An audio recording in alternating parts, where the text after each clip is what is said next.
Come in. The door closes softly behind you, and the room feels like it was waiting, a quiet place, where voices don't have to rise to be heard. Tonight's theme is love after it breaks. Ex-girlfriend stories, where tenderness curdles into control, where familiar hands learn the map of your life and won't let go. You'll hear confessions of phones that ring long after they're blocked, keys that still open doors that were changed, faces that reappear in windows you thought were safe. These aren't monsters in the dark, they're promises that went sour, attention that turned watchful, routines that became traps. A small warning before we start: these stories don't scream. They press on your chest and wait. If you sleep with your phone on the nightstand, you might move it after this. Most people listen all the way through and never subscribe. They vanished like a missed call. If you're staying, don't be one of them. Tell me, what time is it where you are? And where are you watching from? Drop it in the comments so we know who's awake with us. You might want to leave a light on. Let's begin. The first time it rang, it was 2:46 a.m. My phone buzzed on the nightstand, a sharp vibration that cut through the stillness of my apartment. I remember lying there in the dark, half asleep, thinking it was probably spam or some drunk friend dialing by mistake. But when I rolled over and looked at the screen, I froze. It was her name. Not unknown, not a new number. Her name. And that wasn't possible, because she'd been dead for 6 months. I didn't answer. My heart was already racing, my mouth dry, like my body knew something my brain couldn't catch up to. The screen glowed faintly blue in the dark, vibrating in that short, anxious rhythm. When it finally stopped, I just lay there staring at the ceiling, waiting for my pulse to slow down. But before I could even breathe, it buzzed again. Same name, same number, and this time, it kept ringing long, deliberate, drawn out, like whoever was calling wanted me to hear it echo in the quiet. I turned the phone face down, pressed it under the pillow, and squeezed my eyes shut. It didn't help. The vibration felt louder now, almost angry. The hum of the fridge in the kitchen, the faint tick of the wall clock, all drowned beneath that sound. Finally, it stopped again, and then a text came through. Just one word: missed me. The next morning, I convinced myself it was a sick prank. Maybe someone hacked her social accounts, or maybe I was just tired. Dreaming, mixing up my grief again, I tried to move on with the day. Coffee, shower, work, emails, pretend everything was fine. But at lunch, my phone lit up again. This time, it wasn't a call. It was a photo, blurry, taken through a window, of me, sitting at my kitchen table that morning. My stomach dropped so hard I thought I'd puke. I rushed to the window and pulled the blinds open. Nothing. Just the quiet street below. Cars lined up like they'd been parked there forever. No one outside. Still, I checked the locks. The back door, the fire escape, even the closet. Everything looked normal, untouched. When I checked my call log again, her name wasn't there. The text, gone. Even the photo deleted. It was like my phone had cleaned itself. That night, I didn't sleep much.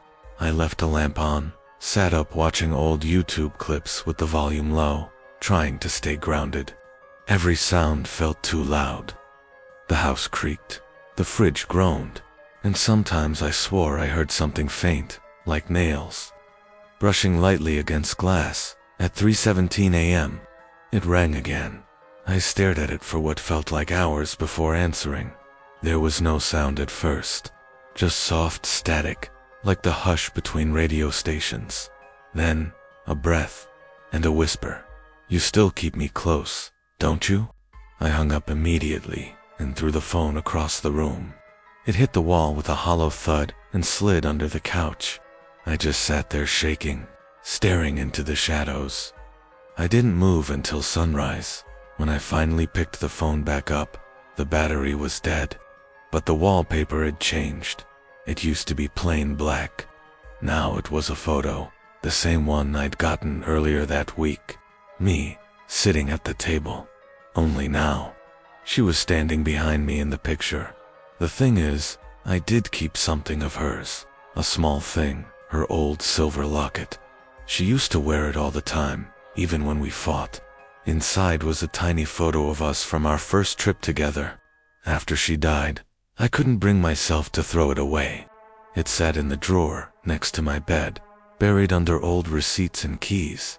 That morning, I opened the drawer. The locket was gone. I called the phone company that afternoon, told them I was getting calls from a number that shouldn't exist. The guy on the line tried to sound polite, but I could tell he didn't believe me.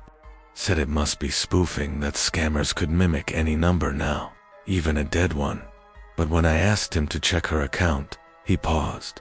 She's still active in the system, he said slowly. There's a device pinging near your location. That night, I unplugged everything, Wi-Fi, router, even the smart TV. I shut my bedroom door, locked it, and left the phone in the living room. I tried to sleep at 2:41 a.m. I woke up to a faint ringing. Not my ringtone, not from the phone. It was muffled, distant, coming from the dresser, from inside the drawer.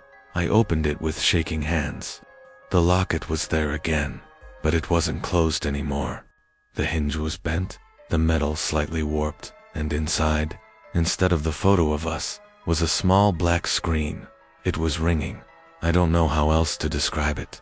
The sound was tinny, like an old payphone buried underground. I tried to lift the locket, but it felt warm, almost burning. Then, through the sound, came a faint voice. "Why did you stop answering me?" I threw it onto the floor.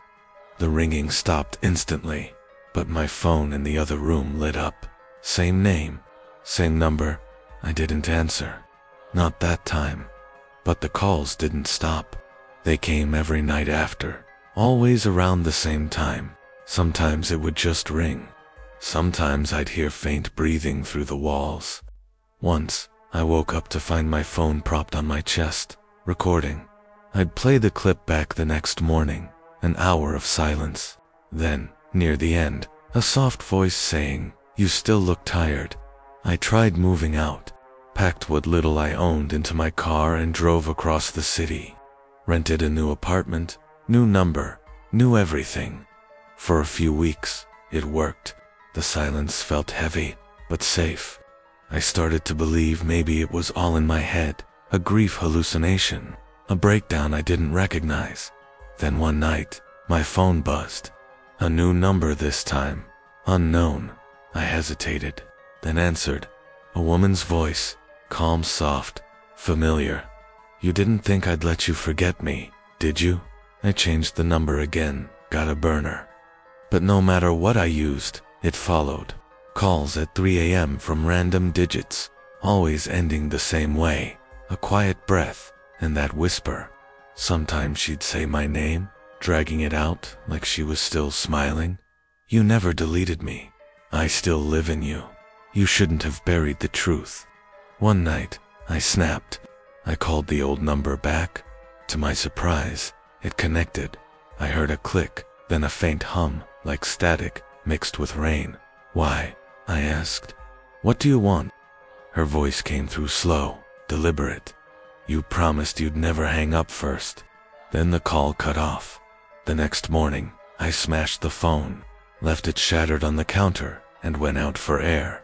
When I came back that evening, there was a small package by the door. No label, no return address. Inside was another phone. Old model, flips though. The screen lit up as soon as I opened it. One new voicemail. I pressed play. It was her. "You can destroy the phone," she whispered, "but not the connection." I dropped it into the sink, ran the water, then threw it into the trash chute. But that night, the ringing came again. This time, not from any device. It came from inside the walls. The sound moved from the kitchen, down the hallway, to the bedroom, like someone walking slowly with a phone in their hand, calling again and again. When it reached my door, it stopped. Then came a knock, 3 soft taps. I didn't answer. I didn't breathe. After a minute, I heard the faint creak of the handle turning, but the lock held. Then, a voice, muffled through the wood. "It's me. I just want to talk." I pressed my forehead to the door and whispered, "You're not real." Silence. Then, the faint chime of a notification on my phone from inside the room. I turned around slowly. The locket was on my pillow, open and glowing faintly. The photo inside had changed again. It wasn't of us anymore. It was a picture of me, standing right where I was now, facing the bed, behind me, in the reflection of the window. She was smiling, and then, the ringing started again. Louder this time. Endless dot. I left the apartment that night. Never went back. I moved across the country. Deleted all social accounts. Switched jobs. Everything. It's been months since then. But sometimes, late at night, I hear faint static, even when my phone's off. And every few days, I find missed calls on numbers I've never seen before. When I block one, another appears. They all have the same timestamp, 2:46 a.m. I don't answer anymore. I've learned not to. But last night, while I was half asleep, my phone buzzed once. Just one short vibration, and when I picked it up, I saw the wallpaper had changed again. It's her photo this time, smiling, holding a phone to her ear. The timestamp under the image says, "Connected," and it hasn't stopped ringing since. The first time I found her apartment key again, it was sitting on my kitchen counter, right next to my coffee mug. That would have been normal if I hadn't changed the locks. 2 months ago, it was the same key she used to carry on that cheap pink lanyard, the one with the worn plastic heart. I still remember watching her twirl it in her fingers whenever she was nervous. When I saw it lying there, shining faintly in the morning light, it made my stomach tighten. I didn't touch it. I stared. My first thought was stupid, that maybe I'd dropped it during the move. But I'd been through every drawer when I packed. I threw all her things away. The only way that key could be here again is if someone brought it. I barely slept that night. Every sound in the apartment felt amplified. The pipes knocking, the fridge humming, even the faint buzz of the streetlights outside my window. I kept glancing at my counter, half expecting the key to move. By morning, it was gone. I told myself I'd dreamt it. My mind was still adjusting to living alone. But then things started disappearing. Small things, like the coffee scoop, a spoon, one of my shirts. Nothing valuable, just personal. Things that made me second-guess my own memory. Then, 3 days later, I found the key again. This time, it was on my bed. I remember just standing in the doorway, staring at it, sitting perfectly centered on the blanket. My first thought was that someone had broken in, but nothing else was touched. The windows were locked. The door was dead-bolted. I even went to the building manager, asked if maintenance had been in while I was out. He checked the records, no entries for my unit. That night, I put the key in a drawer in the kitchen and locked it. Around 3 a.m., I woke up to the sound of metal scraping. It wasn't loud, just a slow, deliberate drag, like someone turning a key in a door that didn't fit. I sat up. My apartment was pitch dark. The noise stopped. I waited, holding my breath, listening for footsteps, for anything. After a few seconds of silence, I got out of bed and grabbed the nearest thing I could use as a weapon, a heavy candle holder. My heart was hammering. I walked down the hall barefoot, trying not to make a sound. When I reached the kitchen, the drawer was open. The key was gone again. The next day, I went to the hardware store. I had all the locks replaced. The guy doing the installation made small talk while I stood there, forcing a smile. When he finished, I asked him a weird question. "You ever seen a key like this before?" I showed him a photo I'd taken. He shrugged. "Looks standard, maybe a copy." But it wasn't. I knew the one I saw wasn't a duplicate. It had that same tiny scratch near the top, from the time she'd dropped it in the parking lot. That night, I put my new keys in a drawer, shoved a chair under the doorknob, and left the lights on. Still, I couldn't shake the feeling that she was out there, or maybe closer. You have to understand, my ex, Erin, wasn't crazy. Not at first. She was sweet, soft-spoken, and careful about everything. The kind of person who apologized to furniture when she bumped into it. But after we broke up, something in her snapped. It started with calls in the middle of the night, then emails, letters, photos taped to my door. She'd show up at the coffee shop I went to, just sitting there with that same calm smile. I'd tell her to leave, and she'd just say, "You'll see. You'll need me again." When she died a car accident 6 months ago, I felt both guilty and relieved. It was finally over, except now, I wasn't sure it ever had been. 2 nights after the new locks, I came home from work and noticed the faintest smell in the air. Perfume, not any perfume. Her perfume, floral and faintly burnt, like something sweet left too close to a candle. It hit me the second I stepped inside, and I nearly gagged. I checked every room, closet, bathroom, under the bed. I even opened the washing machine. Nothing. But when I came back to the living room, my heart nearly stopped. The key was sitting on the couch, and next to it, a note written in her handwriting. Asterisk, asterisk, you forgot to lock up. Asterisk, asterisk, I called the police. 2 officers came by, looked around, took a statement. They were polite but dismissive, said there were no signs of forced entry, and maybe someone had a copy of the old key. I told them she was dead. They exchanged a quick glance but didn't say anything. Before they left, one of them put a hand on my shoulder.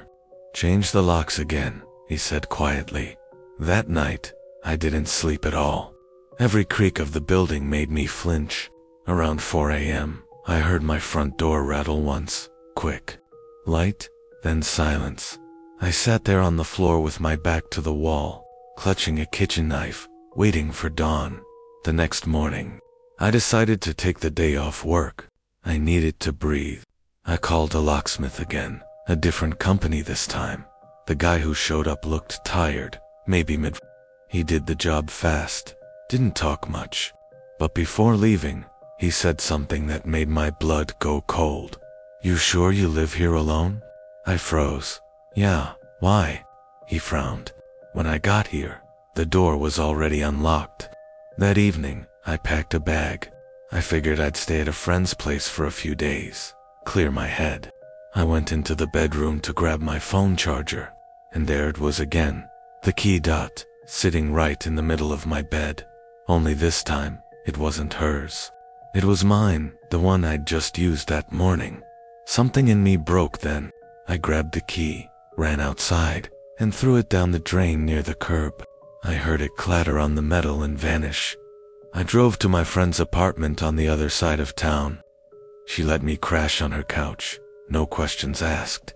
I slept hard for the first time in weeks. When I woke up, there was sunlight coming through the blinds, and my phone buzzing. A text from an unknown number. Asterisk, asterisk, you shouldn't have thrown my key away. Attached was a photo dot of my apartment door. Taken that morning, I called her number immediately. The one I'd deleted months ago. It still worked. It rang 3 times before someone answered. No words, just breathing. I could hear faint movement, like someone walking across a carpet. Then a soft voice, calm and familiar. Asterisk, asterisk, you locked me out again. Asterisk, asterisk, I hung up. I begged my friend to go back with me, just long enough to grab the rest of my stuff. We drove over around noon. Everything looked normal from the outside. No broken glass, no forced entry. But inside, the air was different. Warm, stale, like someone had been there for hours. Every cabinet was open. The shower curtain pulled halfway. The drawers in my dresser had been dumped out, and there, sitting on the kitchen counter, were 2 keys, mine and hers. I wanted to call the cops again, but what could I even say? My dead ex-girlfriend is leaving me notes.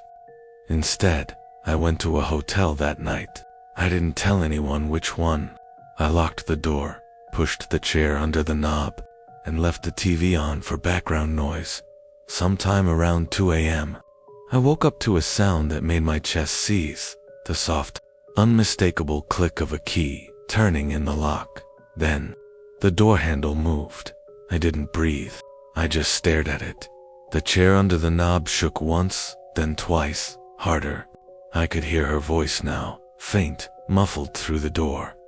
Asterisk, asterisk, let me in. I just want to talk. Asterisk, asterisk, the handle rattled again. Metal scraping metal. Then silence. For a long time, nothing moved. I finally got up, walked to the door, and pressed my ear against it. On the other side, something slid softly across the carpet. A small, metallic clink. Then footsteps, fading down the hallway. When I opened the door the next morning, there was a key lying on the floor outside my room. Same pink lanyard. Same heart charm. I left it there. It's been 3 weeks since then. I moved again, far away this time. New number, new job, new locks. I've tried to tell myself it's over. That grief does weird things, that sometimes your mind bends reality just to make sense of loss. But 2 nights ago, I came home late from work and noticed something strange. My front door was already unlocked. I stepped inside slowly, keys in hand, every hair on my neck standing up. The lights were off, but the smell hit me right away. That same faint perfume. I flicked the switch and froze. The apartment looked exactly like my old one. Same couch, same mug, same blanket on the bed. All of it. Even the small scratch on the countertop where she dropped her key that one night. It wasn't a replica.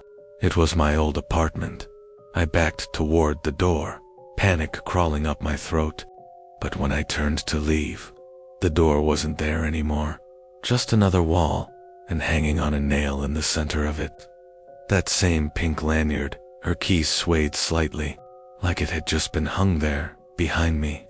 I heard the faint sound of a door unlocking, a click, a pause, then another and another, until every lock I'd ever changed echoed through the walls, one after another, like a chain reaction of memories coming undone. Now, I don't leave anymore. I don't even try. Every time I move, the apartment changes shape.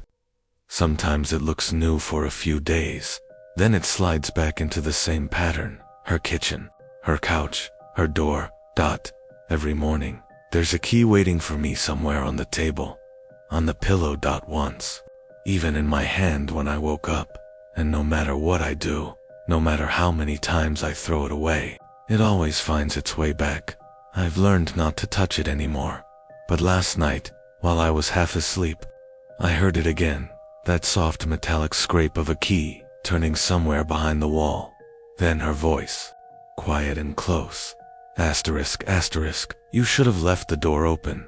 Asterisk, asterisk, and this morning, when I went to make coffee, there were 2 mugs waiting on the counter, both still warm. The first time I opened the drawer, I swear I only wanted to clean out the apartment.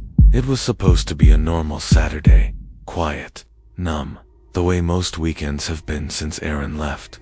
But when I walked past her old nightstand and saw the small brass key still taped underneath, something in me clicked. She'd told me never to open that drawer. Not when we were together, not after we broke up, not ever. She said it was personal, and back then, I respected that. But she's been gone for months, and that morning, the silence in the apartment felt too heavy, too watchful. So I pulled the key off the tape, and I opened the drawer. The smell hit me first, not rot, but something sweet and chemical, like old perfume soaked into fabric. Inside was a neat stack of small, square photographs, all printed on matte paper. At first glance, they looked ordinary. A living room corner, a hallway, the back of someone's head. But when I lifted the first few and saw the 3rd or 4th one clearly, my chest tightened. They were all of me sleeping. Me brushing my teeth. Me on the couch, head tilted slightly toward the TV, and they weren't taken from normal angles, they were low, close, almost hiding behind furniture perspectives. I dropped the stack onto the floor. My heartbeat filled the whole apartment. I told myself there had to be an explanation. Maybe she had some kind of photography obsession. Maybe she'd taken them while we lived together, though I couldn't remember her ever owning a camera. Still, I gathered the photos up, stuffed them in a plastic bag, and shoved it deep into the trash. Then I went for a walk. It was cold outside. Cloudy, the kind of gray that feels like time doesn't move. Every window I passed looked like an eye. Every car parked on the street seemed to linger too long in the corner of my vision. I came back an hour later, and the drawer was locked again. That part still doesn't make sense. I had left it open. I remember hearing the drawer runners scrape, but when I tried to pull it again, it wouldn't budge. The key I'd used before didn't fit anymore. I stood there staring at it for a long time, my reflection warped in the glossy wood. Then I noticed something else. A single photo had been slipped under the nightstand. It was one I hadn't seen before. It showed me standing in the bedroom doorway, holding the brass key. That night I couldn't sleep. I kept the lamp on, but the shadow still crept up the corners of the room. Around 2 a.m., I heard a faint rustling. I thought it was the blinds until I realized it was coming from the nightstand, like paper shifting soft. Slow, I got up and pressed my ear to the drawer. The air around it felt colder. No sound. When I finally laid back down, I noticed something strange on the ceiling. Tiny flickers of light, quick, faint, like reflections from metal from the key, which now sat perfectly in the drawer's lock again. I didn't touch it for 2 days. I kept busy, worked late, showered at the gym, slept on the couch, but that apartment started to feel different. I'd wake up to faint clicks, like a latch being tested. The air always smelled faintly of her perfume, even though I'd thrown all her stuff away. And then, one night, my phone buzzed on the counter. A photo, message, from an unknown number. It was the picture of me sleeping on the couch. Same angle, same distance. I jumped up, scanned the room, every wall, every vent. The phone buzzed again. Another picture, now closer. I turned toward the window, but the blinds were shut tight. My throat locked up. The third photo came in, my face inches away, eyes still closed. Taken right then, I left that night. Didn't even grab my shoes. I drove to my brother's place across town and crashed there. I didn't tell him the truth, just said the apartment creeped me out. He laughed, said I was overworked. I stayed on his couch for a few days. On the 4th night, I went back. Not because I wanted to, because my landlord called. He said there was a noise complaint, tapping footsteps at odd hours, and someone seen standing at my window. I told him I'd handle it. When I unlocked the door, the air inside felt stale, cold. The nightstand drawer was open, and inside were all the photos again, neatly stacked, like they'd never been touched. Only this time, the top one wasn't of me. It was of her, standing in my kitchen. Taken that morning, I called the police. They searched the place, every closet, vent, attic panel. No one was there. No sign of a break-in. The officer gave me a polite, tired look, said maybe an ex had a copy of the key. I told him she died in single quotes. She was dead. He didn't write that part down. That night, I tried to sleep again. I left the light on, phone in hand, knife on the nightstand. Around 3 a.m., I heard a soft slide from the drawer. When I turned my head, it was open just a crack. A draft of cold air brushed my cheek. Then, from inside, something shifted, faint, like fabric against wood. I got up slowly and knelt beside it. My own reflection stared back at me from the metal handle. My hands were shaking when I pulled it open. Empty dot, except for one photograph. A new one. It showed me kneeling in front of the drawer. Right now, I threw it across the room, grabbed my bag, and ran. I stayed in a motel for 2 nights, jumped between jobs, even thought about breaking the lease entirely. But no matter where I went, that smell followed, that faint, sweet perfume. When I finally came back to pack for good, something had changed. The nightstand was gone. The floor beneath it, clean, no marks, no dust outline, like it had never been there. But there was something taped to the wall in its place. One last photo. Her again, sitting on my bed, smiling, holding the brass key in her mouth. I left that apartment for good. I don't know who she was at the end. I don't even know if it was her anymore. But sometimes, I still see faint flashes on the ceiling at night. Reflections, flickering like metal catching light. I've stopped checking my phone. I can't, because I know if I open it, there'll be a new photo waiting. Probably one of me sleeping. And behind me, the drawer, unlocked again. The email came at 2:13 a.m. No subject. No message body, just a single attachment titled, Goodbye.mp4. I almost deleted it. Thought it was spam or some malware scam. But then I saw the sender's name, Aaron, and my throat went dry. Aaron, my ex. The same Aaron who died 3 months ago. I don't know why I clicked it. Curiosity. Guilt. Insomnia, maybe all of it. The apartment was dark except for the faint blue light from my laptop screen. The air smelled stale from too many late nights and microwaved dinners. When the video started, the camera was shaky, like she'd propped her phone up on a shelf. I recognized her instantly. Same black hoodie, same chipped green nail polish, same quiet way of brushing hair out of her face before she talked. "Hey," she said, looking into the lens. Her voice was calm, but her eyes looked hollow. "If you're watching this, it means I finally did it." I froze. The timestamp in the corner said March 28th, 2 days before she'd been found. She laughed softly, but it didn't sound real. "I know you don't want to hear from me, but I just wanted to say goodbye properly this time. No yelling, no texts that don't make sense. Just this." She paused, glancing somewhere off camera. Her eyes flicked back toward me, like she was making sure I was still watching. "I didn't mean to hurt you," she said, "but you hurt me too, remember?" Something about the way she said it, slow, deliberate, made my stomach tighten. The background behind her was dim, hard to make out. A wall, maybe a window. But then, as the video adjusted to the light, I realized I recognized it. It was my bedroom. I slammed the laptop shut. The sound echoed in the silence, sharp and hollow. My chest felt tight, like I couldn't get a full breath. It wasn't possible. Erin hadn't been in my apartment for months before she died. I'd changed the locks after we broke up. She didn't have a key anymore. But that was my room. I'd seen that wallpaper, that crooked picture frame, that little dent near the light switch. My brain fought to rationalize it. Maybe she filmed it months earlier. Maybe she'd just copied the setup.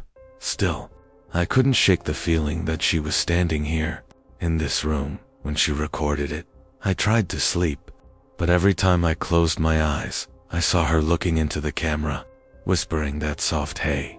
At 3:27 a.m., I got another email. Same sender, no subject. This time, the attachment was titled, Watch 2.mp4. Double quotes. The second video started mid, shaky like someone had hit record in a hurry. Erin's face was closer this time, eyes red, makeup streaked. "You didn't even answer," she said, voice trembling. "You always just shut down when things get real. You don't even try to listen." I paused it immediately. The lights in my apartment flickered, just once. I told myself it was a coincidence.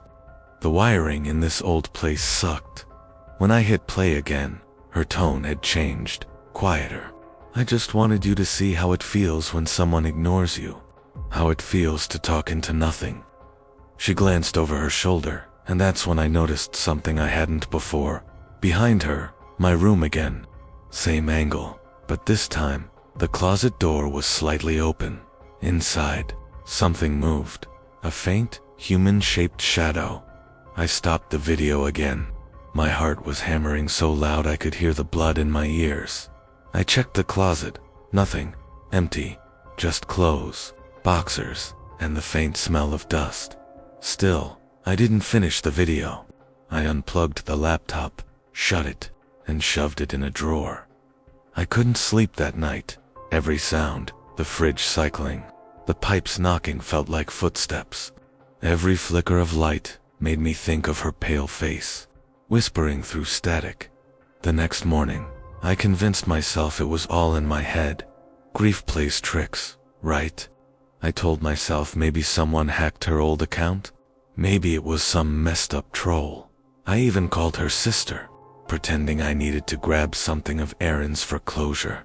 She said the police still had her phone, her laptop, all her digital stuff. So how the hell was she emailing me? That night, I caved. I opened the laptop again. Another message. Same time. 2:13 a.m. subject line. This time, last one. The file was bigger. Almost 10 minutes long.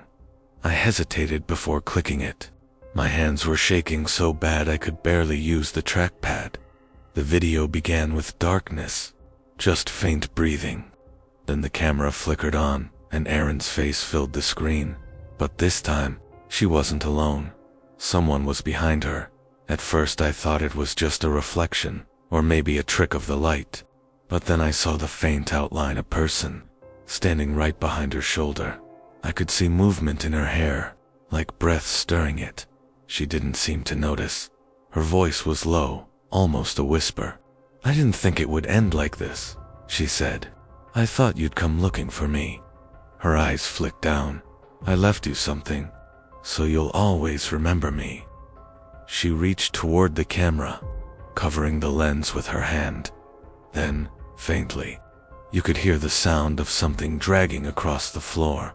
Something heavy. When her hand moved away, the camera had shifted. It was pointing directly at my bed. I shut it off so fast, the chair fell backward. For a few seconds, I just stood there, breathing hard, staring at my bedroom door, like something was about to walk through it. That was enough. I called the police again, this time, told them everything. The officer who came out was polite, young, maybe 25. He watched the first 2 videos, but by the third, he shook his head. "Could be doctored," he said. "People can fake this stuff easy these days." When I asked him to check the email source, he said he'd file a report, but unless there was an active threat, there wasn't much they could do. Before he left, he looked around my apartment once, slowly. "You sure she's gone?" he asked, almost under his breath. The power went out that night. No storm, no warning. 1 second the TV was on, the next, total blackness. The air went still. Heavy dot, then my laptop chimed, even unplugged, even closed. I heard that faint ping, the same sound it made when a new message arrived. When I opened it, there wasn't an email, just a desktop wallpaper. Changed. It wasn't the plain gray it used to be. It was a still frame from the video.me. Asleep in bed. I didn't sleep after that. I sat on the floor until sunrise, the laptop on the coffee table, staring at the photo until it burned into my eyes. When daylight finally came, I packed a bag and left. I drove to a motel, 3 towns over, and paid cash. I didn't check my email for a week. By day 7, I thought it might finally be over, until the front desk clerk slid an envelope under my door. No return address. Just my name? Inside was a USB drive. Written on it, in faded green ink, "Goodbye." I didn't want to see it. I swear I didn't. But after 2 days, the curiosity ate at me. I borrowed the motel's old desktop from the manager's office and plugged it in. There was only one file. No title this time. Just a timestamp. The video opened on darkness again. like before. Then the camera light flickered on, revealing Erin, but she looked wrong. Her eyes were glassy, her face pale, the kind of pale that doesn't belong to the living. Her hair hung limp, wet, and behind her, I could see movement again. Someone or something was holding the camera. She leaned forward, whispering, "You shouldn't have left." Then she looked off to the side, like she was listening to someone speak just out of frame. "I told you," she murmured. "He's watching now." The camera panned slightly, and I swear to God, I saw my reflection in the motel's TV screen behind her. The same bedspread, the same room. My breath caught. I turned around. The bed was empty. The room was silent. When I looked back at the screen, she was gone. The camera was now aimed at the floor, and lying there was a phone. Mine, ringing. It started ringing in real life, too. I stared at it, vibrating on the motel table, my name flashing across the screen. No caller ID. I didn't answer. The ringing stopped after the fifth tone. Then, a voicemail notification. I hit play with a shaking hand. At first, there was just static. Then a voice, faint, close to the mic. "Why'd you stop watching?" "I left that motel at dawn. I didn't take the USB or my phone. I just drove until I ran out of gas. I've been staying with a friend since then, sleeping on her couch, using her phone to call into work. I told her my place flooded. She doesn't ask questions. But last night, while she was in the shower, I used her laptop to check my email. Old habits. There was a new message waiting, no subject, no text, just another file, titled, goodbye_final.mp4. I don't know why I clicked it. Maybe I needed proof I wasn't crazy. Maybe I already knew how it would end. The video opened on a shaky shot of a dark room. The camera panned slowly, showing a bed, a chair, a window, all familiar. It was this apartment, the one I'm in now. The camera stopped, focusing on the couch, the exact couch I'm sitting on right now. Then, slowly, someone stepped into the frame. Bare feet, pale legs. Erin. She leaned down, whispering to the camera, "I told you, it wasn't over." The screen went black for a moment. Then words appeared, white on a dark background. "Check the hallway." My stomach dropped. I muted the laptop, sat perfectly still. The apartment was dead quiet, except for the faint sound of water running from the shower. Then, a soft knock. From the hallway outside. 3 short taps. I didn't move. I didn't breathe. Another knock. Louder then. A whisper muffled through the door. "Hey, I just wanted to say goodbye." That was 10 minutes ago. The water stopped a few minutes later, but my friend hasn't come out. The hallway's gone quiet again. I haven't opened the door. The laptop's still on the table. The video frozen on her face, half lit by that same glow I first saw weeks ago. Her lips are still moving, even though there's no sound now, like she's mouthing something I can't hear. I don't need to, because I already know what she's saying. The same words she used to say before she left the apartment every morning. "Don't forget to check the recording." I think I can hear faint static coming from the other side of the door now, like an old TV that won't shut off. And underneath it, her voice, soft, familiar. "You never said goodbye." The screen just flickered again. She's standing closer now. The first time it happened, I thought I was just tired. It was around midnight when I tried logging into my email and saw the message. **** password changed 2 hours ago. ****. I stared at the screen, confused.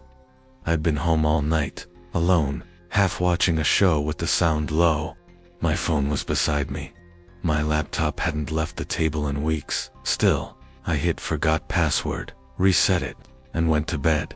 By morning, it had been changed again. I didn't think much of it at first. Maybe I'd been hacked. Maybe it was some phishing thing.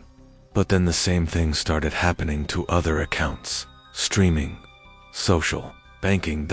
And every single reset confirmation went to my email, signed with a name I hadn't seen in months. Aaron, my ex. The air in my apartment started to feel heavier after that, like someone else was always there. At night, the walls seemed to breathe with me. The fridge hummed louder. My phone buzzed with login alerts from cities I'd never been to, and yet, every time I checked the IP location, it traced back here, to my city, my block. Once, it even said my address. I stared at it for a long time, wondering how that was possible. That's when I noticed the blinking light on my laptop camera. It was on. I slammed the lid shut. My heartbeat echoed in my ears, hot and quick. My hands were sweating. I unplugged everything: Wi-Fi, router, phone charger. I even pulled the battery out of my old smoke detector, convinced maybe she'd planted something. I hadn't seen or heard from her since the breakup. Not after that last night. The screaming, the broken glass, the things she said, and then the accident. She'd died 3 months ago, but now her name was in my inbox, her face in my memories, her shadow in my house. By the third night, I was scared to sleep. Every time I'd close my eyes, my phone would buzz with security alerts. New login attempt. Suspicious activity detected. Password recovery email sent. I started keeping a notebook, trying to track the times, the patterns. 2:14 a.m., 3:03 a.m., 3:17 a.m., always around that same window. Like whoever was doing it only woke up when I slept. The fourth night, I decided to stay awake. I made coffee, opened every curtain, and sat with my back to the wall, laptop in front of me. The air smelled faintly of metal, or maybe dust from the heater. At exactly 3:02, the cursor on my screen started moving by itself. It typed, one letter at a time. ***, did you change the password? ***, my mouth went dry. I tried to close the laptop, but my hands froze halfway. The typing continued. ***, don't ignore me. ***, I slammed the lid and threw it onto the couch. I could still hear the faint click of keys being pressed under the shell of it, like someone was still typing from inside the device. When I finally dared to open it again, the message box was empty. The screen was blank, but in the top right corner, next to the user icon, was her name, Aaron Active. The next day, I called my service provider, demanded they trace the IP. The tech guy on the phone hesitated, said it wasn't possible without a warrant. Then he paused. "Wait," he said. "That's weird. What? The account isn't showing as remote. It's local, like it's being accessed from inside your network." I asked if that meant my Wi-Fi was hacked. He said no, that it looked like multiple devices, but all from the same physical location. "You sure no one else lives there?" he asked. I hung up.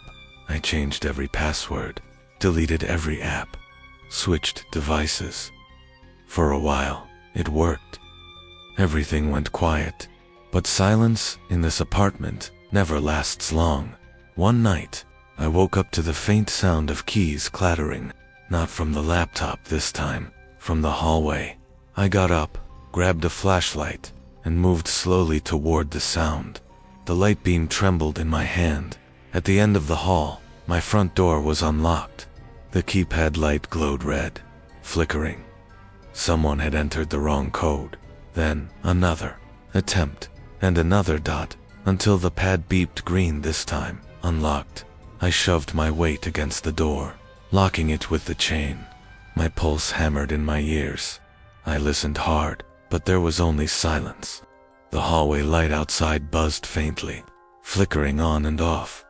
When I finally looked down, there was a small sticky note wedged under the door. 4 words, written in her handwriting. ***, I know your password. ***. I called the cops. They came, took a report, looked around. Nothing was missing. No signs of forced entry. The younger officer, A woman asked if I had an ex or someone who might be playing games. I told her Erin was gone. Then how is she texting you? She asked. I didn't have an answer. For a few days, I tried pretending it wasn't real. I deleted everything, stayed offline, used cash, left my phone powered off, but then the real mail started coming. Letters, handwritten, with no return address. Inside each was a printed sheet of my private messages, texts I'd sent to friends, emails from years ago. Some were things I'd deleted long before Erin and I ever met, and every letter ended with the same phrase, **** love, E. ****. That night, I found something worse. My bank account was drained, thousands gone. When I checked the statement, I saw the name on the transfer, E. Wyatt, Erin's maiden name. My mouth went cold. I called the bank immediately, told them it was fraud. They froze my accounts, opened an investigation, said they'd need proof of identity theft. When I hung up, another email appeared. No subject, just a short message. ****, don't worry, I'll take care of you. Like before. ****, I didn't sleep that night. I couldn't. Every sound in the apartment felt amplified. The creak of the floorboards, the faint hum of the fridge. Even the clock sounded wrong, like its tick was just slightly out of sync. At one point, I thought I heard breathing behind me, soft, measured. I turned around slowly, nothing there, but the chair by my desk was pulled out, and on the seat, my phone unlocked. A single note open on the screen. ****, passwords are trust. You broke mine. ****, the next few days blur together. I unplugged everything, internet, laptop, even the microwave, but she kept finding ways in. My phone would power on by itself. My security cameras spun toward me when I walked by. One morning, I woke to find my own reflection changed. My mirror was fogged, except for words traced in the glass. ****, say it back. ****, that's what she used to say when we fought. When she said I love you, and I didn't answer fast enough, I wiped it away. The glass stayed cold, but when I stepped back, her reflection was still there, just behind me. I moved out the next week. New apartment, new number, new devices. I even changed my name on the lease. Used a work email to sign up for utilities. For a while, it worked. The silence felt different, clean this time. Not waiting, not heavy. But it didn't last. The first sign was the Wi-Fi name. When I went to connect, I saw a new network nearby, Erin_loves_you. The second was the login screen on my work laptop. My password no longer worked. When I clicked forgot password, the recovery prompt appeared. ****, security question. What was her favorite color? ****, I didn't answer. I just closed the lid. But when I did, the faint glow of the webcam light blinked on. I started staying at a friend's place after that. Mark, a guy from work. He didn't believe me, but he let me crash on his couch. Said I was paranoid. That night, he watched me delete everything, even factory reset my phone. We both laughed a little. It felt good to joke about it then. Around 2 a.m., I woke up to him whispering my name. "Hey, dude, your phone's ringing." I sat up. My phone was on the table, face down.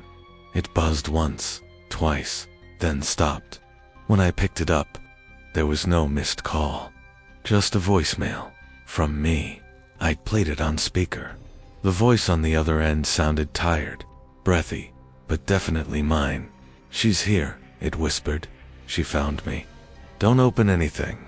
Don't." Then, static, then her voice. ****, I changed the password. ****, the voicemail ended. Mark stared at me, pale. "That wasn't you?" I shook my head. My hands were shaking. He grabbed my phone, switched it to airplane mode, set it down. Neither of us slept. By morning, he'd convinced me to go to the police again. We drove across town, but halfway there, my phone powered itself back on. The lock screen photo had changed. It wasn't my background anymore. It was a picture of me and Erin, one I didn't remember ever taking. In it, she was smiling. I wasn't. When I looked closer, I realized the picture wasn't from the past. It was taken in the living room at Mark's house last night. The cops didn't take it seriously, said it was probably deepfake stuff, identity theft, tech paranoia. I tried explaining the emails, the messages, the security cameras, but their faces stayed blank. Mark told me I needed to rest. He offered to call my brother, maybe have me stay with family for a while. But when I went to pack, my bags were already unzipped. All my passwords written out on sticky notes, lined neatly across the floor. Every single one. Even the ones I'd never written down, and underneath them, a small handwritten note. Asterisk, asterisk, you can't change who you belong to. Asterisk, asterisk, I burned them all that night. Tossed my laptop into a dumpster, smashed my phone. I didn't care anymore. I just wanted her gone. But before I fell asleep, I heard it again, faint typing, coming from nowhere, from everywhere. The sound of keys pressed slowly, rhythmically. I tried to ignore it, covered my ears. Then, over the sound, a whisper. Asterisk, asterisk, password confirmed. Asterisk, asterisk, I woke up to the TV on. I hadn't turned it on. The screen was black, just text in the corner. Asterisk, login successful. Asterisk, asterisk, then the screen flickered. A camera feed appeared, grainy, gray, shaking slightly. It was me, sleeping on the couch. Another flicker, another feed. Now I was sitting up, looking at the TV, watching myself watch it. I unplugged it, pulled every cord from the wall. The power still hummed faintly, like the building itself was alive. When I turned around, my laptop was sitting on the table, the same one I'd thrown away days ago. Its lid was open. The screen glowed softly.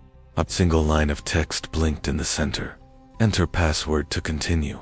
I froze after a long minute. I typed her name. It didn't work. Then I typed mine. It didn't work either. Then automatically, the cursor moved.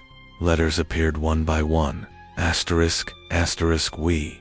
Asterisk, asterisk, asterisk, asterisk, asterisk, asterisk, asterisk, asterisk, the dot, asterisk, asterisk, asterisk, asterisk, same, dot, asterisk, asterisk, same, dot, asterisk, asterisk. The apartment lights flickered. Every screen, the TV, my phone, even the microwave turned on at once, all displaying the same thing. Her face, smiling, double quotes, see, she said softly. I told you I'd take care of you. You don't need new passwords. You don't need to change anything. You're already logged in. The screens all went black at once. In the reflection of the TV, I saw movement behind me, a shape. Faint but unmistakable long hair, dark hoodie, standing just inches away.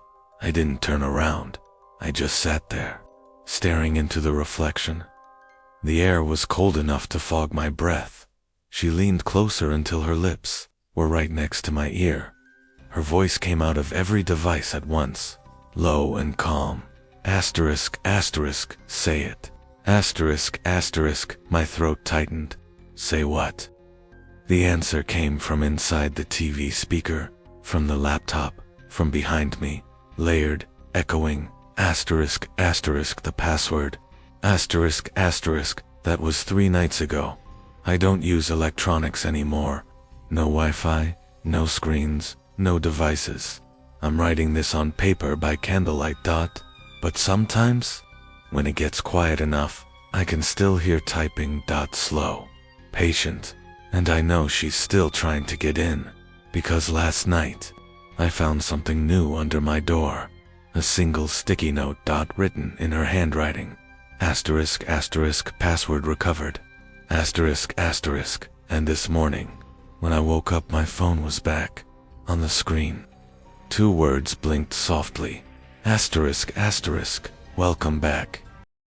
The first time I saw him, I thought I was looking into a mirror. It was at the corner coffee shop on Main, the one Aaron and I used to go to every Sunday morning.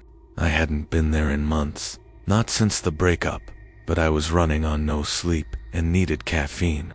I stood in line behind a tall guy, maybe early 30s, brown jacket, neat haircut. When he turned around, my stomach dropped. Same eyes, same shape, same color, that washed out hazel that never looks the same twice. His nose, his jawline, even the faint scar under his chin, identical. I remember whispering, "What the hell?" before he smiled politely and turned back around. And then I saw her, Erin, sitting by the window, looking straight at me. My chest felt like it caved in. She hadn't seen me yet, but I couldn't move. She was laughing, her hand brushing his arm, her hair still that same copper shade she swore she'd dye dark one day. She looked happy. The guy leaned close, whispering something. When she turned toward him, her expression softened, the same way it used to with me. Something inside me twisted. I left the line and walked out before she could notice. But even outside, I couldn't shake it. That face. It wasn't similar. It was mine, down to the exact smirk she used to say I did when I was lying. I told myself it was coincidence. People look alike all the time. Doppelgangers, genetics, whatever. But that night, she posted a photo. Her and him, smiling. Her caption read, "Finally found someone who feels right." And I swear, for a second, I thought I was looking at an old picture of us. I tried to ignore it. I muted her socials, deleted her number, blocked her name everywhere. It didn't work. The next few days, I couldn't stop thinking about that guy's face. I'd wake up in the middle of the night and see it in my head, my eyes looking back at me from behind her shoulder. On Wednesday, I got a notification. A new account had followed me on Instagram. No profile picture, no posts, just the username, @HeKnowsYou. When I opened it, the only follower it had was Aaron. The messages started the next day. At first, simple ones. "You look tired." Then, "You shouldn't have left her." And finally, "She's happier now. She doesn't miss you anymore." Every message was from that same blank account. I didn't reply. I told myself it was Aaron messing with me. She always liked control, always liked watching me squirm. But one night, the messages changed. "She misses how you breathe. She misses how you sleep. She misses how you look at her through my eyes." That's when I stopped sleeping. I went back to the cafe a few days later, hoping to see him again to confirm I wasn't losing it. The air outside was cold, sharp enough to make my skin prickle. When I walked in, the smell of coffee and burnt sugar hit hard. She was there again, same window seat. And so was he. They were sitting close, her hand resting on his. I stayed in line, pretending to look at my phone, pretending my heart wasn't pounding so hard I could hear it. Then he looked up, not a casual glance, directly at me, like he'd been waiting for me to arrive. And the way he smiled, I recognized it instantly, because it was my smile. I panicked. I left without my drink, walked until my legs burned. I didn't stop until I was 3 blocks away, but when I reached into my jacket pocket for my keys, something was there that hadn't been before. A folded note, no envelope, no signature, just one line written in Aaron's handwriting. "I like him better." I started noticing him everywhere after that, at the grocery store, across the street from my building, once, in the reflection of a bus window, always standing still, never close enough to speak. It wasn't just resemblance anymore. It was me, or some version of me, that moved slower, smiled longer, breathed quieter. He always looked relaxed, like he knew something I didn't. At night, I'd hear footsteps in the hallway outside my apartment. Soft, deliberate, the kind of steps that know exactly where to stop. Once, I caught a glimpse of a shadow through the peephole. It looked like someone leaning in. I pressed to the other side. The next morning, There was a Polaroid slipped under my door. Aaron and him, standing in my living room. The photo was taken from the angle of my couch. The timestamp in the corner read 1:37 a.m. I checked every lock, every window. Nothing looked broken. But on my kitchen table, there was a coffee mug, still warm. I went to the police. They asked if I'd given Aaron a key when we were together. I said yes, but I'd changed the locks.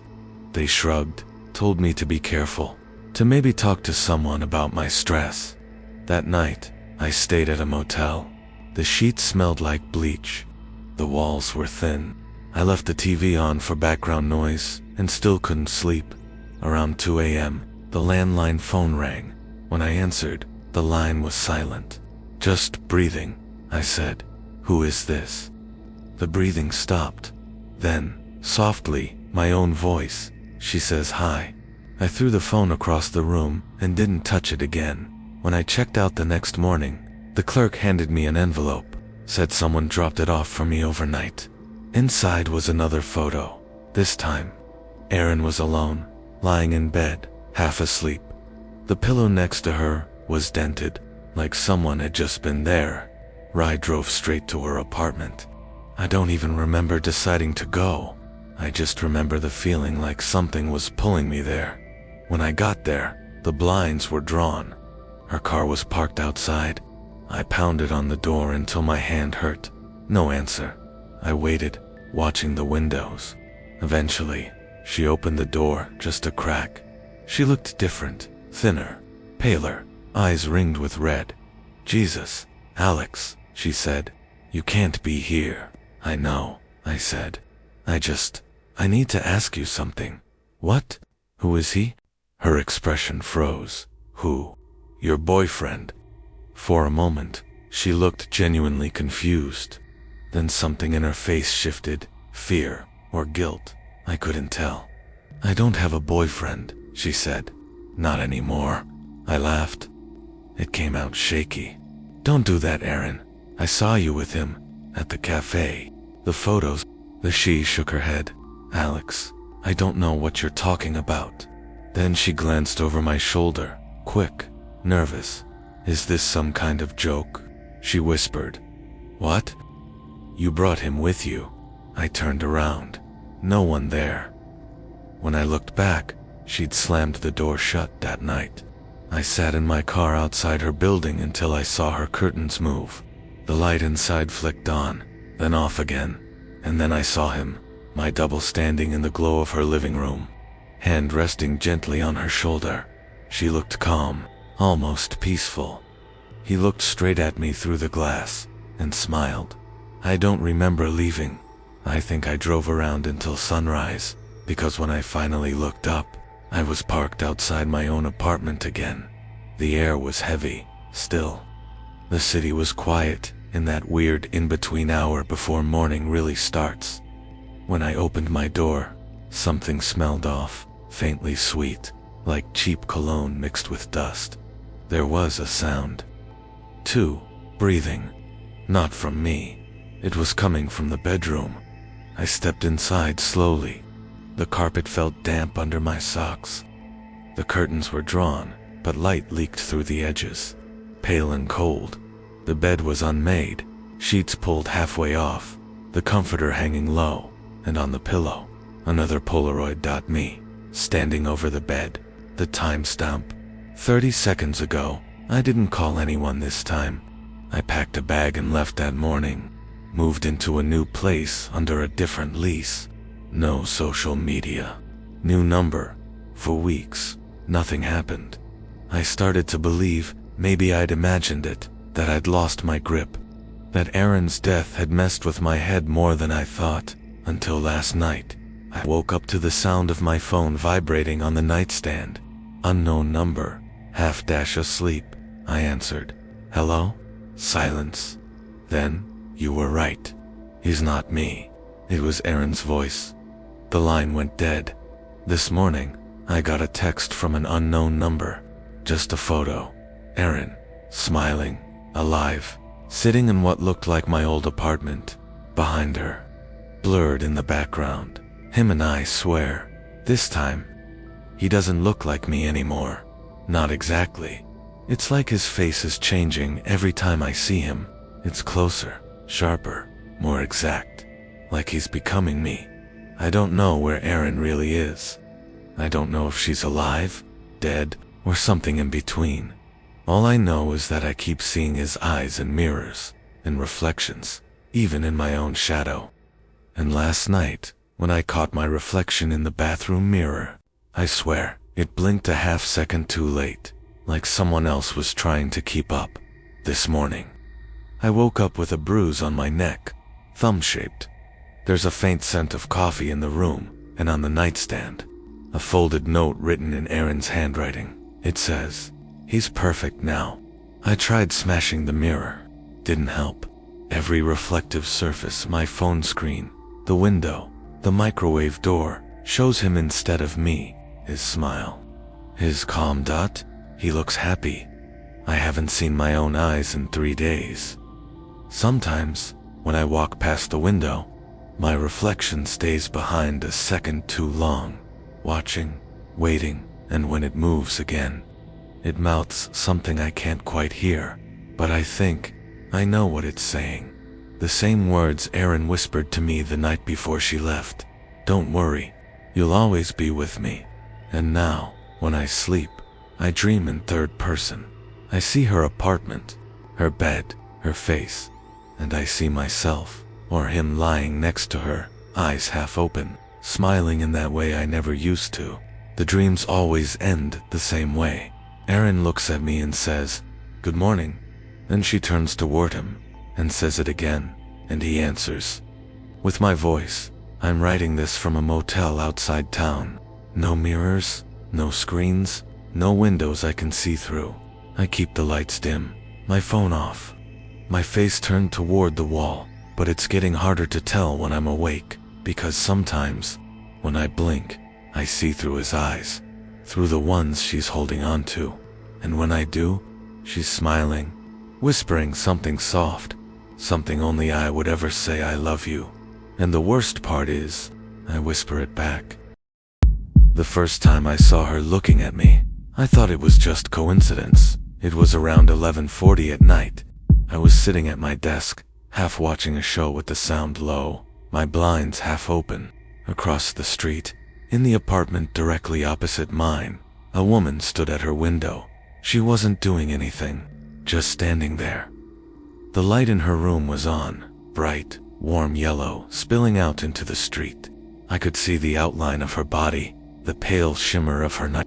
Her arms were crossed, and she was looking straight at me. I remember freezing, my hand hovering over my mouse. I didn't want to move too suddenly, like maybe if I didn't acknowledge it. It wasn't real. After a few seconds, she stepped back into the darkness. Her light went off, and that should have been it. But then, just as I turned away, my own phone screen lit up with a notification. Asterisk, asterisk, you're being watched. Asterisk, asterisk. I told myself it was a glitch, some spam app I forgot to delete. I checked my phone, but there was no notification history. Nothing. Still, the words sat heavy in my head all night. By morning, I could see the apartment clearly. 3rd floor, 2 windows, beige curtains. Same setup as mine. No sign of her. The whole building across the street looked quiet. Just another collection of rental units like mine. But around 9 p.m., when I got home from work, the light in her window flicked on again, and she was there. Same place. Same stance. Just watching. I shut my blinds that night. It sounds simple, right? Just close them and move on. But there was something about it that didn't feel that easy. Like if I looked away too quickly, she'd do something. I stayed up past midnight, sitting on my couch in the dim light of the TV. At 12:03, I cracked the blinds just a little, just to check. Her light was still on, and now, she was closer. I could see her face. It was hard to make out details at that distance, but her expression, it wasn't neutral. It was intent, focused. Her mouth was slightly open, like she was breathing slow and steady. The second my eyes met hers, her light went out again. My skin prickled all over.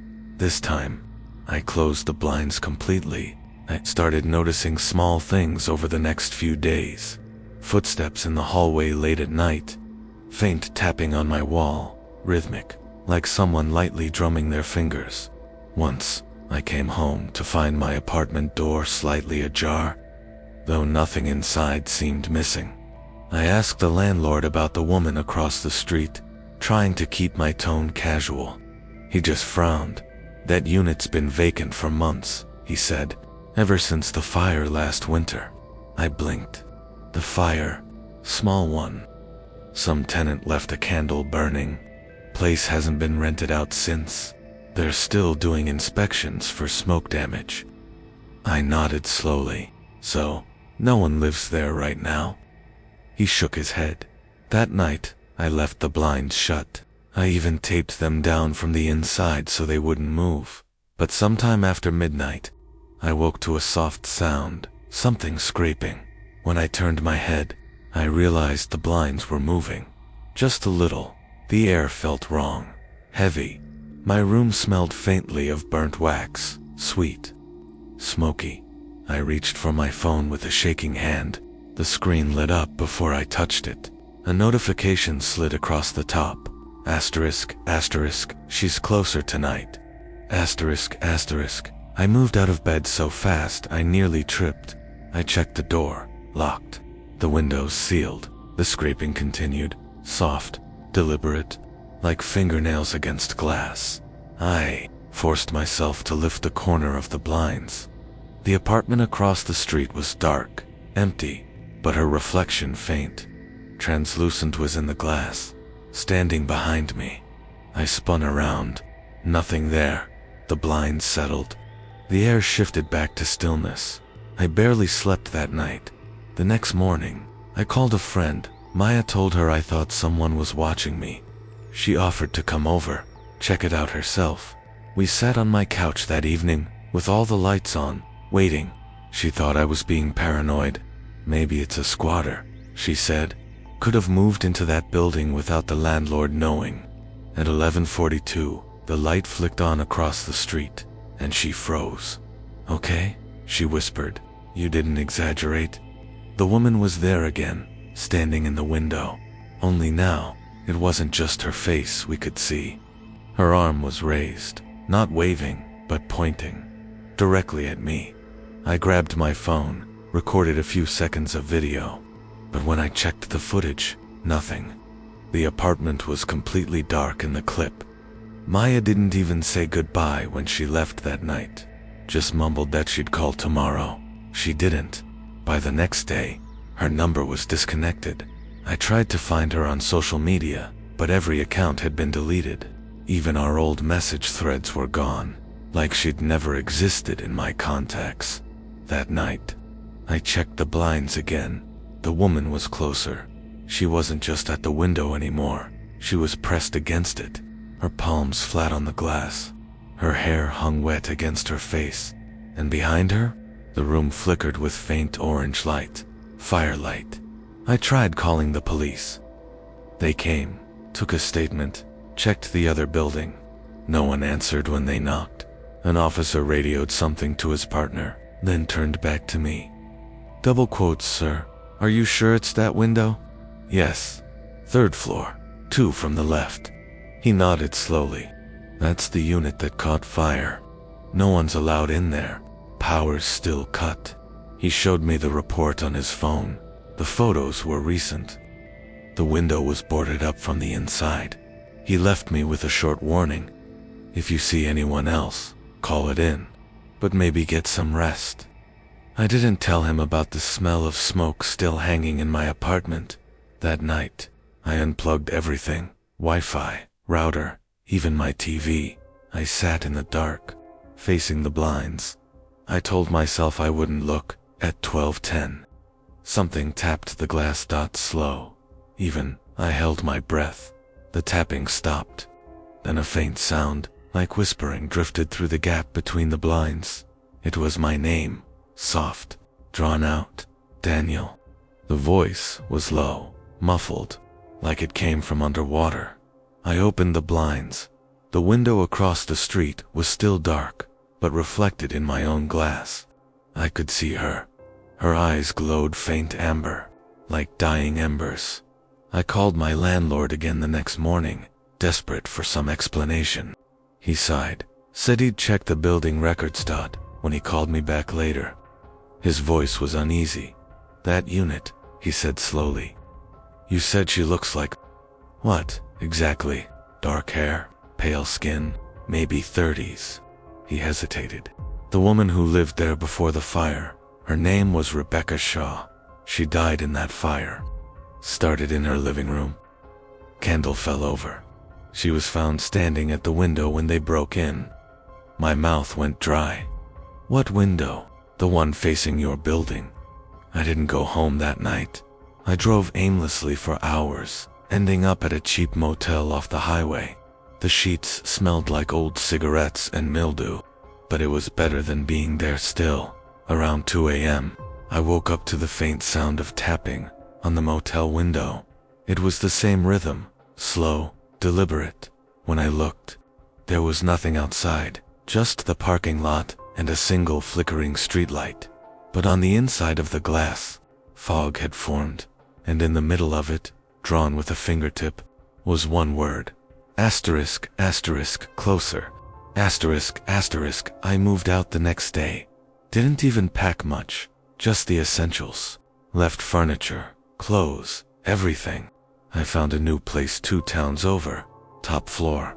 No direct window across from me, for a few weeks. It was fine, quiet, normal. Then, one morning, while making coffee, I noticed something strange. Across the street, a building I hadn't paid attention to before. 3rd floor, 2 windows, beige curtains, and a faint light flickering behind them. I told myself it was coincidence again, but the next night, I caught movement. Someone standing at the window. She didn't look exactly the same now. Her face was slightly blurred, the features softer, like smoke curling through glass. Still, I knew it was her. Rebecca watching. I tried to ignore it, closed my blinds, slept in another room, but every morning, the blinds would be slightly open again. One morning, the smell of smoke woke me up, faint, almost sweet. When I looked in the mirror, there was ash on my pillowcase, and a fingerprint, too small to be mine. I called the power company to report a fire smell in the building. They sent someone out. The inspector checked everything, then frowned. You sure it's this unit? He asked. Yes. He scratched his head. That's strange. This place doesn't have active gas lines. What? He shrugged. They were removed after the old complex burned down years ago. I stared at him. Which complex? He pointed out the window across the street. That night, I heard her again. Not outside this time, inside the walls. Faint whispers through the vents, rising and falling with the air conditioning. At one point, it sounded like she was humming, a low, slow tune that made my chest feel tight. Then I heard my own voice whisper back, only I hadn't said anything. I don't think she's outside anymore.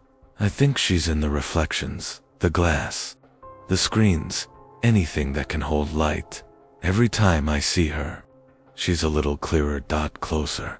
Sometimes I wake up facing the window without remembering turning that way. Sometimes I see 2 shadows when I move, and every night, the notifications start again. Different message each time. Asterisk, asterisk, she's inside.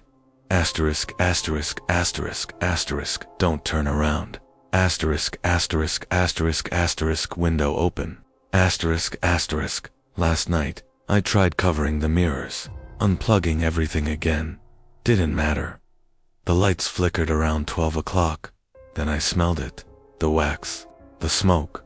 When I opened my eyes, the whole room was glowing faint orange. I turned toward the window. She was standing on my side now, her skin blackened in places, her hair dripping ash. Her voice was quiet, but clear. Asterisk, asterisk, you watched me burn. Asterisk, asterisk, I didn't move. Couldn't. The air shimmered.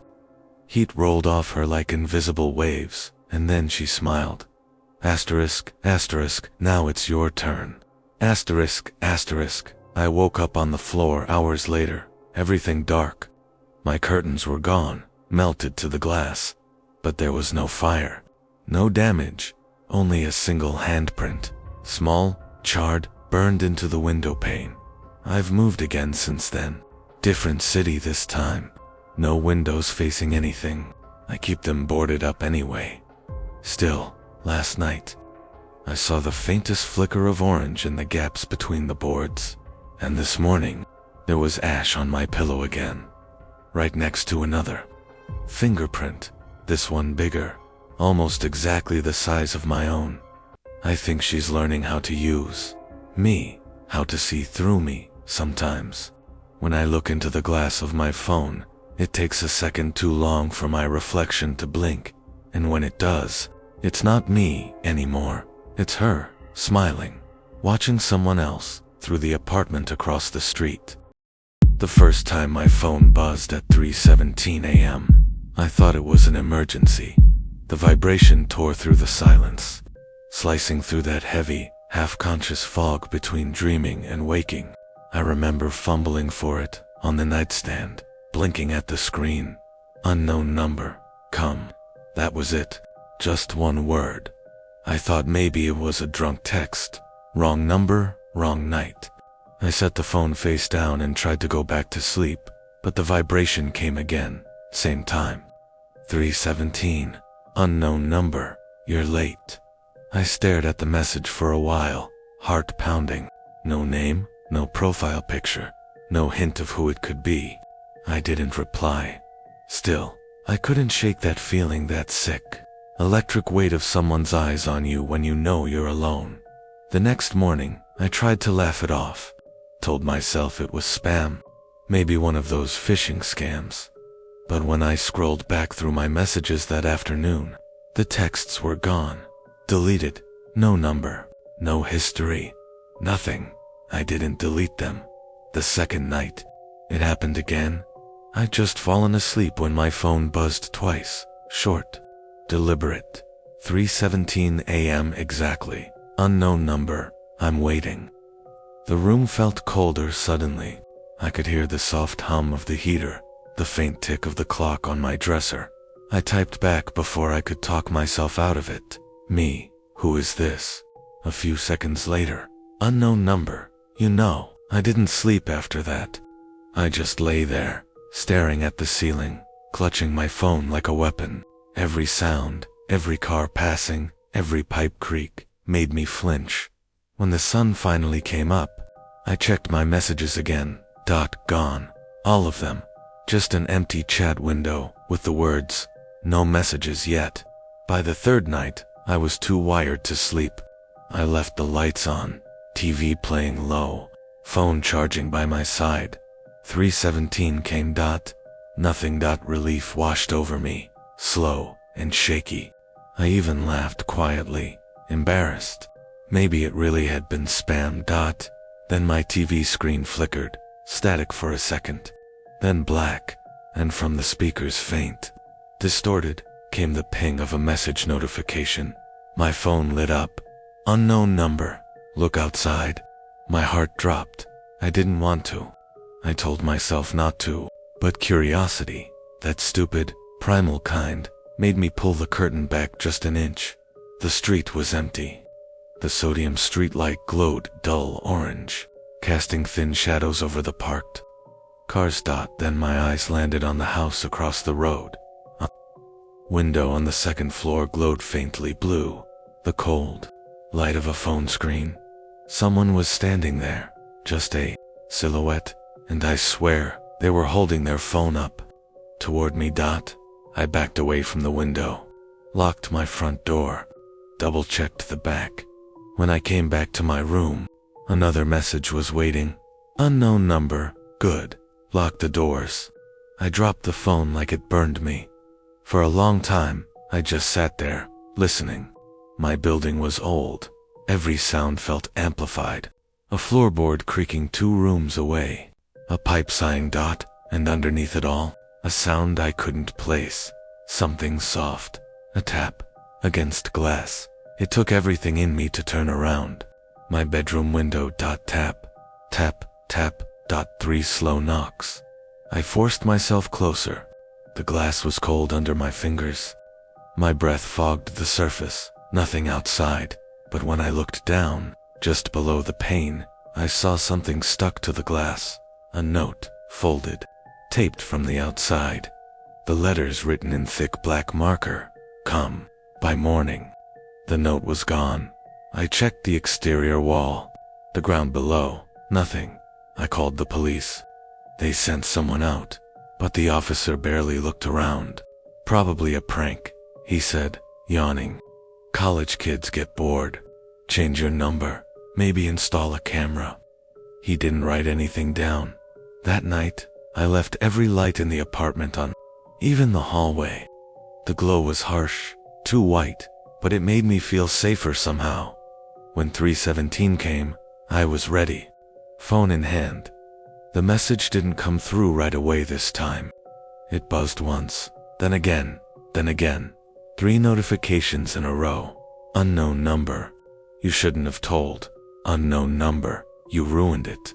Unknown number. Now we'll do it my way. The last one included a photo. Grainy, dark, but I knew what I was looking at immediately. My living room, taken from inside. My apartment. The phone slipped from my hand. I ran for the front door, locked. Deadbolt jammed. I grabbed the chain, yanked it free. Threw the door open, and stopped. Every door in the hallway was open, every single one. All the apartment doors on my floor hung wide, their dark interiors gaping like open mouths. A low hum filled the air, the sound of dozens of phone notifications pinging all at once. Then my own phone vibrated again, from where it had fallen behind me. Unknown number, don't leave. I slammed the door shut, pressed my back against it, shaking. My breathing felt loud, too loud. My pulse filled my ears. When I looked up, the TV was on again, static, but not random. I could make out shapes flickering in the snow of pixels, outlines of a room that looked exactly like mine, my couch, my window, and a person, standing exactly where I was standing, watching the screen. I unplugged the TV. It stayed on. I grabbed my phone and dialed 911, but the call wouldn't connect. No service. No Wi-Fi. The only thing working was the messaging app. A new text appeared before I could turn the phone off. Unknown number. You look scared. Then another photo. Close up this time, my own face, taken from behind my shoulder. I didn't even hear the shutter. I bolted for the window, shoved it open, leaned out, my lungs stung with cold air. The street below was empty again. Then, I saw it, in the window across the street. The same faint blue glow, the same figure standing there, phone in hand. This time, they waved. Slow, deliberate, and my phone buzzed again. Unknown number, wave back. I shut the blinds and ran into the kitchen, heart pounding so hard it hurt.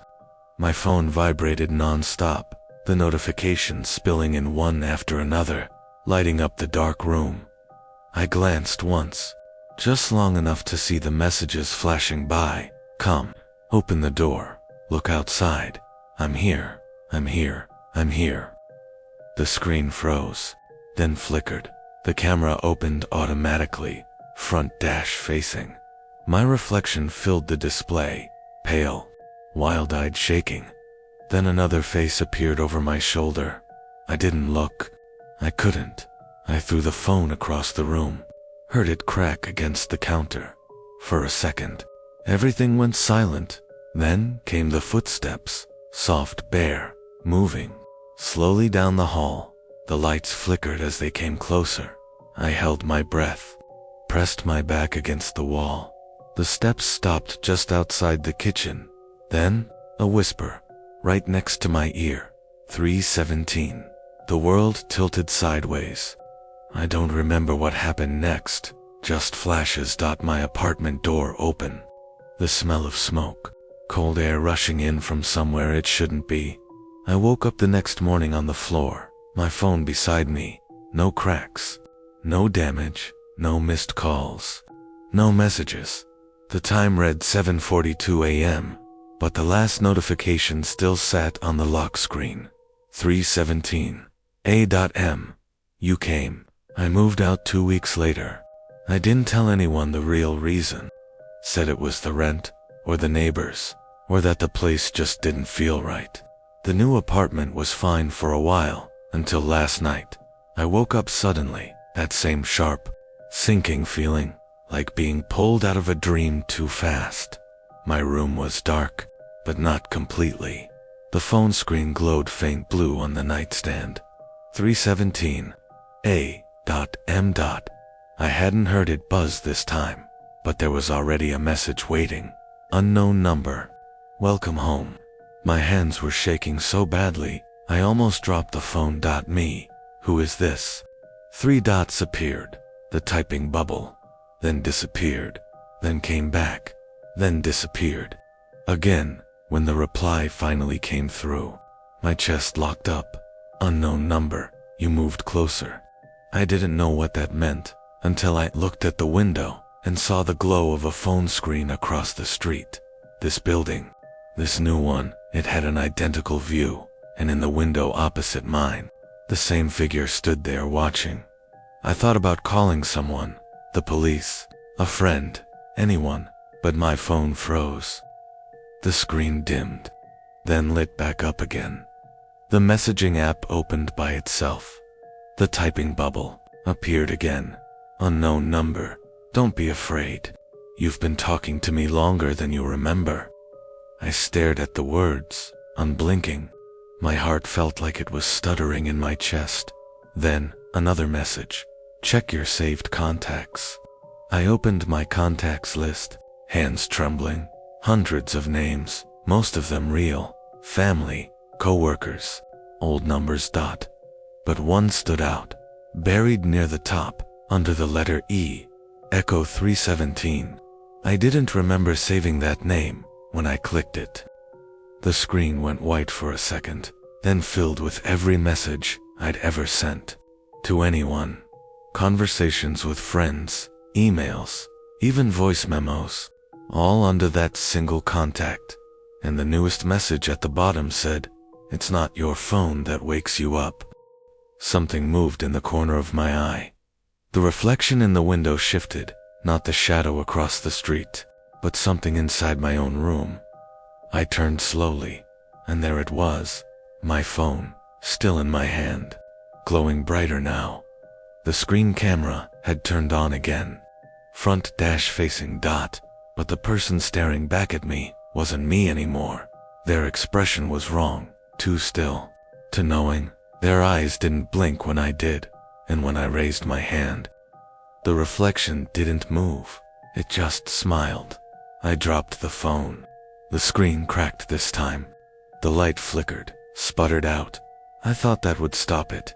But then, from somewhere deep inside the walls, I heard the buzz again, faint but familiar, like dozens of phones vibrating all at once, and underneath that, almost a whisper, "Come." I haven't slept since it's been 3 nights now. Every night at 3:17, the lights flicker, the air goes still, and my phone, no matter how many times I turn it off, smash it, throw it away, lights up again. Always, with that same message, "Come." And the worst part, I think I know what it wants now, because last night, when I looked out the window, there wasn't one figure watching me. Anymore there were dozens. Each, holding their phone, each window glowing faint blue. All of them typing the same thing in perfect unison. We're waiting. It's 3:14 right now. I'm writing this because I know it's going to happen again. The air's already colder. The hum's starting. If you're reading this, if your phone buzzes tonight, don't check it.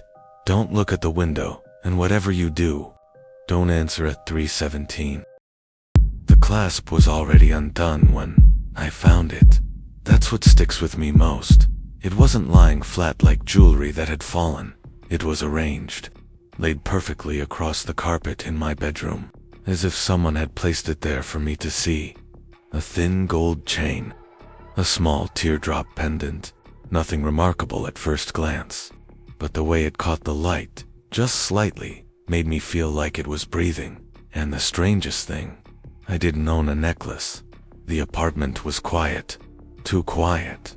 I'd moved in 3 weeks earlier, top floor of an old building near the river, the kind of place that smelled faintly like damp wood and cigarette smoke that never quite left. Rent was cheap, neighbors mostly kept to themselves, but ever since I'd unpacked, there had been these moments. The faint sound of movement in the hallway when no one was home, doors that clicked open an inch wider overnight, a cold draft from the bathroom even with the window locked, and now this necklace, lying dead center on my bedroom floor. At first, I thought maybe it had slipped through the vents somehow, maybe from another unit. The building was old enough for weird things like that to happen. I picked it up, holding it in my palm. It was cold. Too cold for something that had been sitting in a warm room. When I held it to the light, I noticed something etched faintly on the back of the pendant. Tiny letters, almost worn away. MS. I didn't know anyone with those initials. Still, something about it felt personal, like it belonged here, like it wanted to be here. I left it on the dresser and tried to forget about it. That night, I woke up to the faintest metallic sound, a tiny click, like a clasp being closed. The air was heavy, the kind of dense stillness that presses against your chest. The light from the street barely reached the room, just a pale stripe across the carpet. I turned over and froze. The necklace wasn't on the dresser anymore. It was on the pillow beside me, coiled neatly, like something resting in wait. I didn't sleep the rest of that night.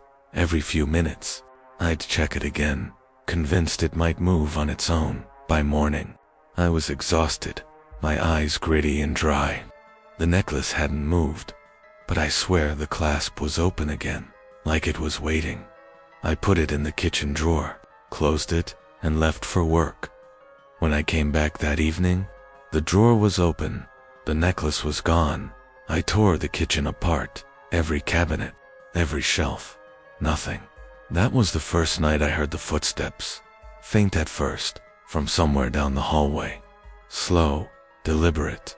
I told myself it was the neighbor's thin walls, old floors, but then the steps stopped right outside my door, and the handle rattled, not violently, just a soft, testing turn. I waited, holding my breath, my body frozen in the dark. After a few seconds, the handle clicked back into place, and whoever it was walked away. I didn't sleep that night either. Around 3 a.m., I got up for water, half hoping the sound had been a dream. When I turned on the kitchen light, the necklace was on the counter. This time, the clasp was fastened, and the pendant, the smooth little teardrop, was smeared with something dark. I didn't touch it. I just stood there, staring, until the hum of the fridge started to sound like whispering. That's when I heard the faint voice from behind me, a woman's voice, low.com. You dropped it. I spun around so fast I nearly slipped. No one there. The apartment was empty. I ran to the door, locked, windows closed, but in the faint reflection of the kitchen glass, for just a split second, I saw movement behind me, a figure, and the glint of gold around her neck.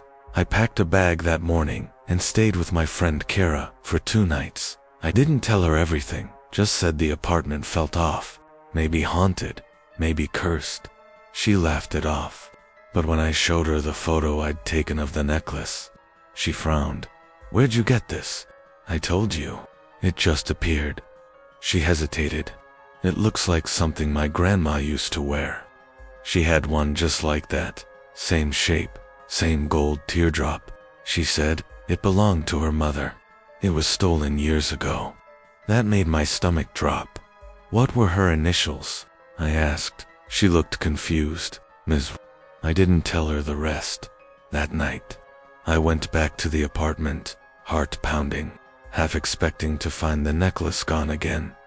But it was still there, on the counter, where I'd left it. This time, I decided to do something different. I picked it up carefully, holding it between my fingertips, and dropped it into a small glass bowl. Then I filled the bowl with water and stuck it in the freezer. I don't know why. It just felt right, like maybe if it couldn't move, it couldn't follow me. I slept better that night, until around 4 a.m., when I woke to the sound of dripping. The bowl had cracked, water pooled on the counter. The ice had melted into a thin puddle, and the necklace was lying outside the bowl, still perfectly dry, still warm. That was when I called Kara again, told her everything this time, every sound, every sighting, every whisper. She went quiet on the phone. Then she said something that made my skin crawl. "Alex, my grandma didn't just own that necklace.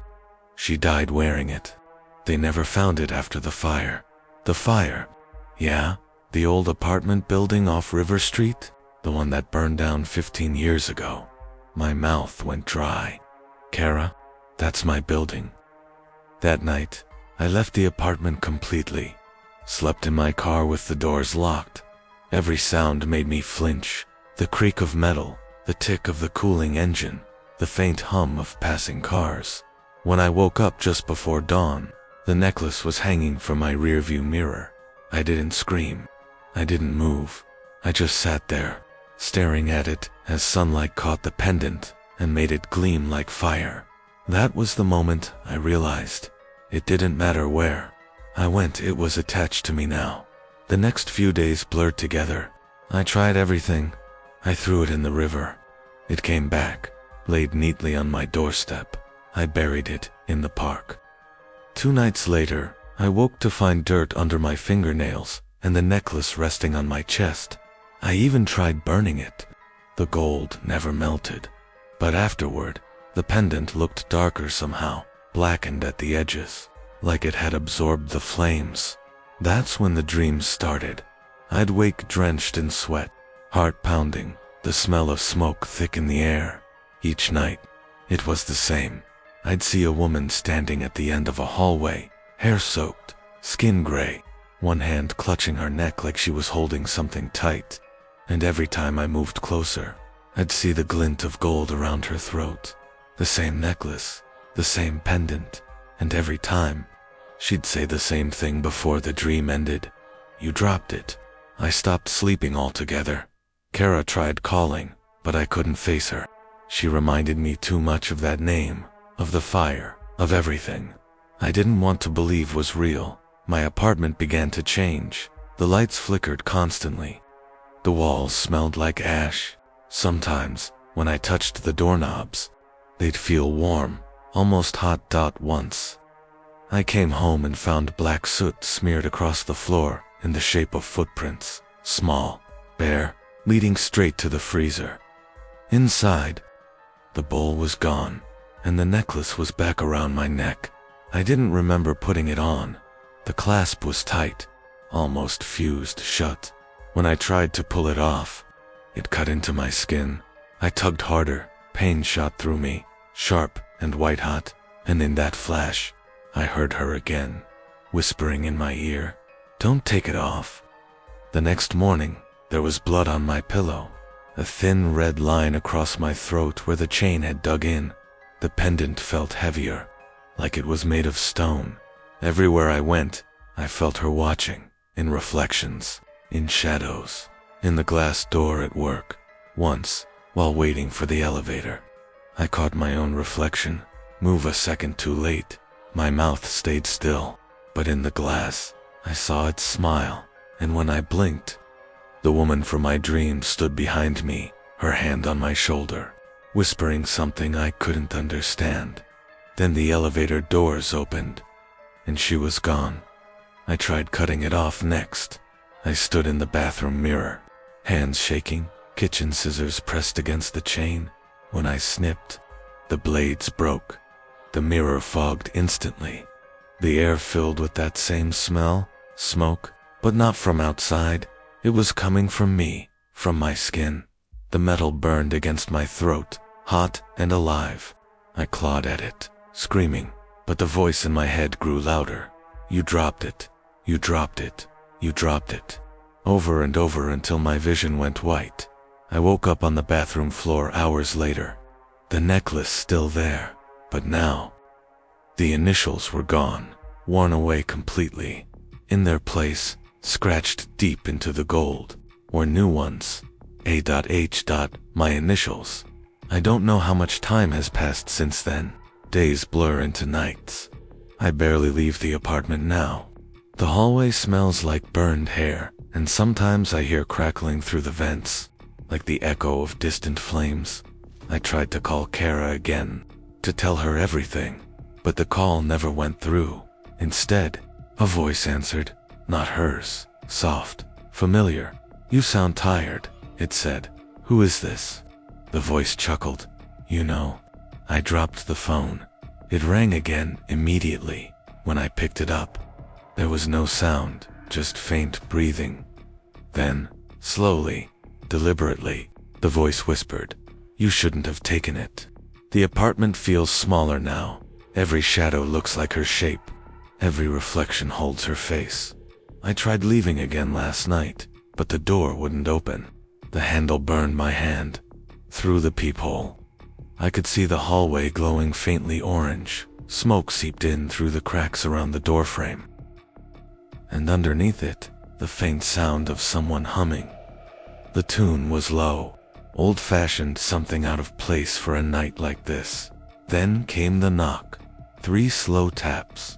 Alex, she said softly, from the other side. Let me in. You have something of mine? I backed away. The chain pulsed against my neck, hot and heavy. My vision swam. Through the haze, I could see shapes forming in the smoke, faces pressed against the windows, all whispering the same thing. You dropped it. Their mouths moved together, their eyes reflecting that same flicker of gold. The heat built, spreading up my neck, my jaw, into my skull. I clawed at it, pulling, screaming until the chain broke loose. The pendant hit the floor. The humming stopped. The air went still. I woke up on the floor this morning. Everything smelled like ash. The necklace was gone again. For a while, I thought maybe it was finally over. I even dared to breathe, to look out the window. The building across the street was blackened. Charred. Fire crews everywhere. People crying on the sidewalk. I turned on the TV. The news anchor's voice trembled. Fire investigators report that the cause remains unknown. However, witnesses describe seeing a woman at the window moments before the blaze. Authorities are still identifying the victims.